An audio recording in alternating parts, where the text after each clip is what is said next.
Lazare Dara. Sexe, masculin. Âge, 36 ans.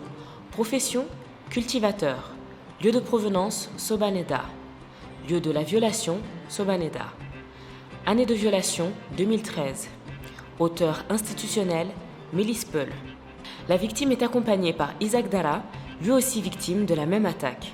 Les deux ont fait un témoignage collectif. Le village de Sobanda a été attaqué le dimanche 9 juin 2019 par des hommes armés Peul à moto qui criaient Allahu Akbar. Écoutons-les. Monsieur Lazare Dara, c'est vous. Donc, qu'est-ce qui s'est passé à Sobaneda le 9 juin 2019?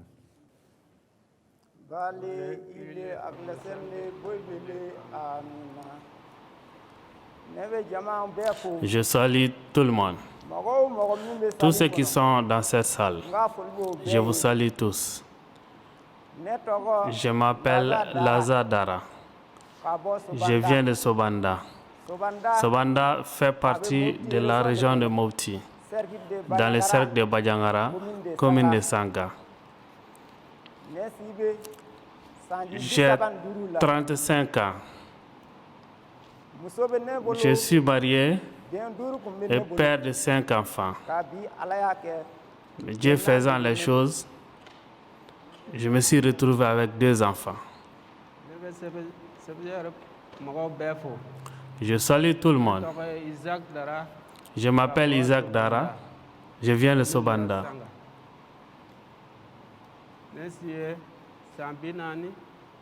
J'ai 42 ans. Je suis marié et père d'enfants. Je suis venu vous faire part de ce qui s'est passé lors de l'attaque de Sobanda le 9 juin 2019. C'était un dimanche. Nous, habitants de Sobanda, nous sommes tous chrétiens et ce dimanche était un jour de fête chrétienne. Ce jour-là, nous sommes entrés dans l'église le matin pour sortir vers 11 h du matin. Après l'église, tout le monde a mangé. Personne n'est sorti du village pour aller nulle part. On était tous au village pour fêter. Le petit soir vers 17 h,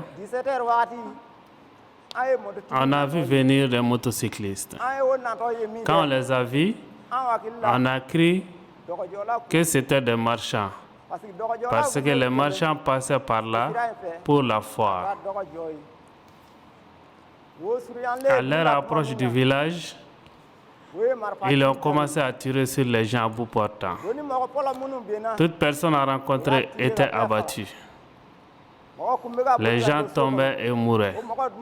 C'était devenu le sauve qui paie. On a couru pour rentrer dans les maisons les plus proches. Nos bourreaux ont eu un renfort. D'autres motocyclistes se sont joints à eux. Ils ont entouré le village en tirant des fusils. Nous nous sommes tous réfugiés dans les maisons. Tandis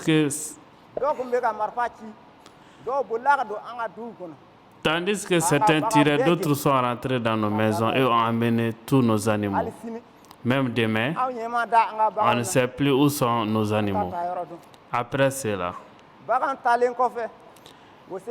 ils ont commencé de brûler tout le village, nos nourritures. Ils s'arrêtaient devant les portes des gens et tiraient dans les maisons. S'ils entendent les cris, les personnes les prenaient de paille pour animaux sur les cases et y mettaient de l'essence et du feu. Les gens se brûlaient dans la chambre. Ils criaient fort en disant « Vous allez tous nous tuer » en nous brûlant vifs. On criait de partout. Ils ont tout brûlé et ont mis du feu partout. C'est aux environs de 0 h que le massacre a cessé. Après l'arrêt des coups de feu, nous les survivants sommes sortis. On a constaté que tout était brûlé. Et toute personne qui a trouvé refuge chez nous, dans notre concession, ont été tous massacrés, tous consumés par le feu. Le lendemain, Nos villages voisins sont venus nous prêter main forte pour rassembler les cadavres. On a décompté 102 et 14 étaient de ma famille, dont mon père, ma mère,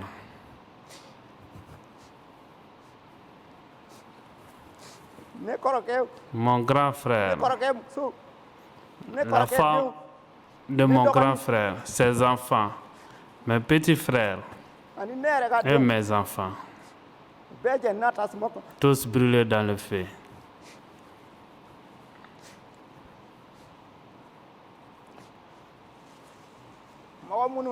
Ceux qui étaient venus nous aider,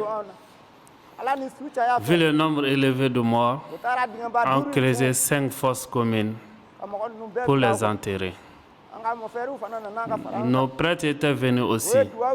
Ils ont prié et ont fait l'enterrement.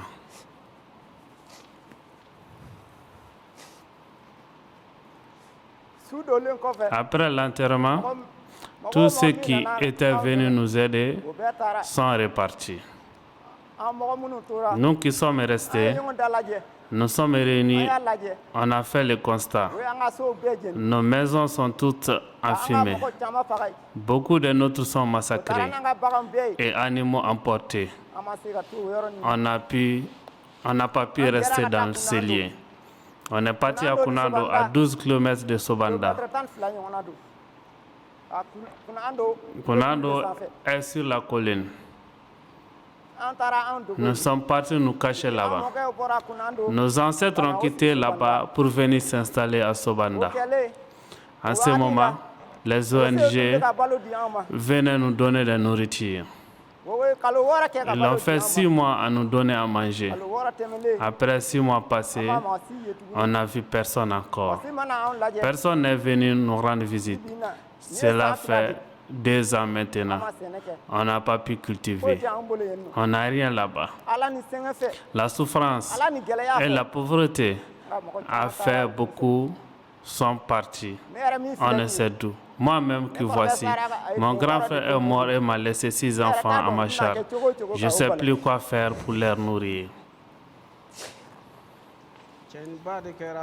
Il y a eu beaucoup de dégâts. J'étais assis avec les grands frères de Lazare. Avant qu'on puisse s'échapper pour rentrer dans la chambre, les grands frères de Lazare étaient touchés par balle et tombés. Nous avons pu nous échapper. Nous sommes rentrés dans la chambre. Un des anciens s'est arrêté sur les grands frères de Lazare et s'est mis à tirer sur sa tête en disant Allah Akbar, jusqu'à ce que sa tête s'est explosée. Nous autres qui étaient dans la chambre, ils ont envoyé la paille sur et aspergé de l'essence sur nous et ont mis le feu. On se brûlait, les gens criaient. On était en train d'être brûlés. On était un nombre de 8 personnes dans la chambre. À un moment, je me suis dit qu'on ne meurt qu'une seule fois. J'ai décidé de sortir du feu. J'ai sauté et escaladé le mur. Et un d'eux m'a tiré dessus et m'a raté. Parmi les 8, j'étais le seul survivant. Tout mon corps est brûlé. Tout mon corps est brûlé. Quand je suis sorti, toute ma famille, ma femme, mes enfants, mes amis, tous ont été massacrés. Au total, 6 personnes de ma famille ont perdu la vie.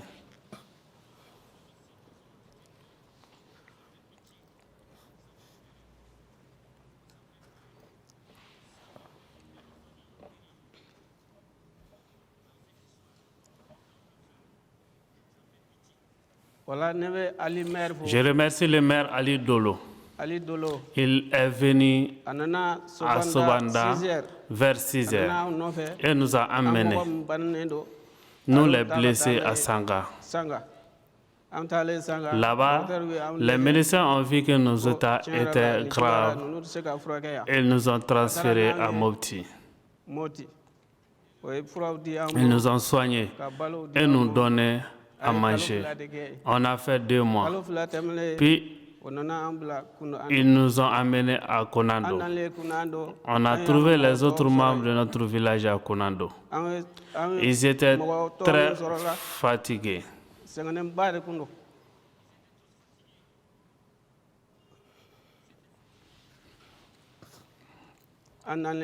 On est arrivé.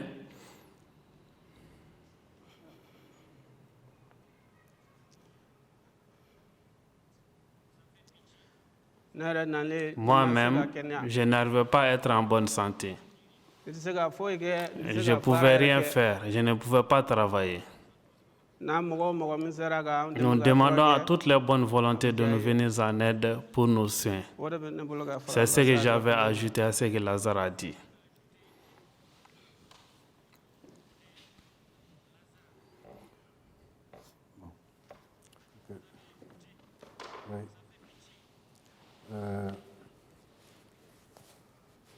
C'est vraiment, excusez-moi, je crois que c'est des propos très forts.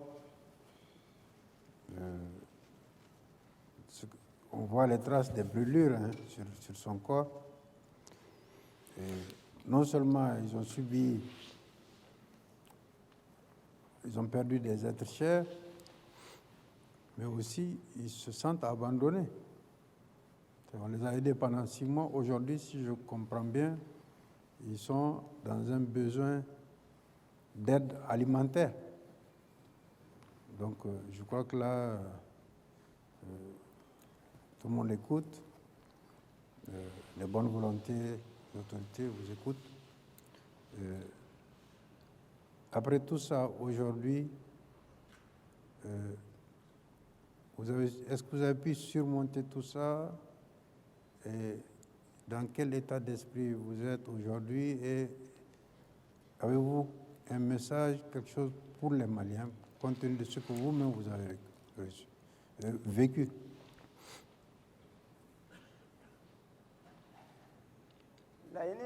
Ce que j'ai comme volonté et conseil à l'endroit des Maliens, je n'ai autre souhait que la paix, que l'entente revienne au Mali, que la guerre cesse, la paix au Mali. Une fois la guerre terminée, le peuple aura l'esprit tranquille. Mais même si la guerre finissait et qu'on me demande de rentrer à Sobanda, nous n'avons rien là-bas. On n'a pas de nourriture. Nos maisons sont détruites. Notre église, nos greniers, tout a été détruit. Même notre château d'eau a été détruit. On n'a rien là-bas. Mes outils de travail, on n'a plus rien pour aller là-bas. Si les Maliens pouvaient nous aider à cela, ça nous fera plaisir. Mon conseil, les Maliens, notre pays va mal. Et regardons ensemble, notre pays n'est plus comme avant. Les Maliens ne connaissaient pas la guerre, mais aujourd'hui, les Maliens souffrent. Les Maliens sont tourmentés. Dialoguons et entendons-nous sur l'essentiel pour la paix au pays. Je demande cela à tous les Maliens. C'est ce que j'ai à dire. Ce que j'ai à dire aux autorités, qu'ils retirent les armes partout. Il faut désarmer tout le monde. La seule condition pour que la paix revienne au Mali, si Dieu le veut, le peuple aura la paix aussi. Que la paix revienne au Mali. Mon conseil, nous habitants de Sobanda sommes tous chrétiens. Les gens viennent nous tuer en disant Allahu Akbar. Beaucoup d'enfants ont péri. Les enfants sont innocents. Depuis que je suis jusqu'à j'ai 42 ans, j'ai jamais entendu parler de la guerre intercommunautaire ni interreligieuse. Que Dieu nous en préserve. Que Dieu nous en préserve. Pour la paix au Mali,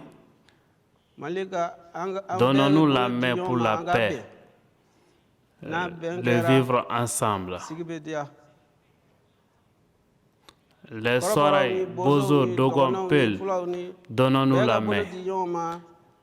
Dialoguons pour la paix et le vivre ensemble pour que le monde fasse, pour que tout le monde fasse ses préoccupations. C'est ce que j'avais ajouté, ce que Lazare a dit. Ok, le panel et moi-même, nous vous remercions vraiment pour votre message. Ce que je peux ajouter à l'assistance, parce que c'est quelque chose que j'ai découvert en tant que président de la commission, c'est que toutes ces tueries, tous ces massacres qui ont eu lieu ont eu des conséquences psychologiques énormes. Avant, je pensais que c'était quelque chose, l'accompagnement psychologique, c'était quelque chose d'européen ou d'ailleurs, mais il y a des besoins énormes d'accompagnement psychologique ici au Mali. Personne ne peut penser que les enfants, les survivants de ces massacres peuvent rester indemnes par rapport à ça. Or là, les psychologues nous apprennent que dans les semaines, les mois qui suivent, les gens ont besoin d'accompagnement psychologique. Or, le Mali n'a pas d'infrastructure conséquente par rapport à ça. Donc là, je crois que c'est un chantier qu'on doit investir. Donc nous vous remercions beaucoup vraiment pour votre témoignage. Merci beaucoup.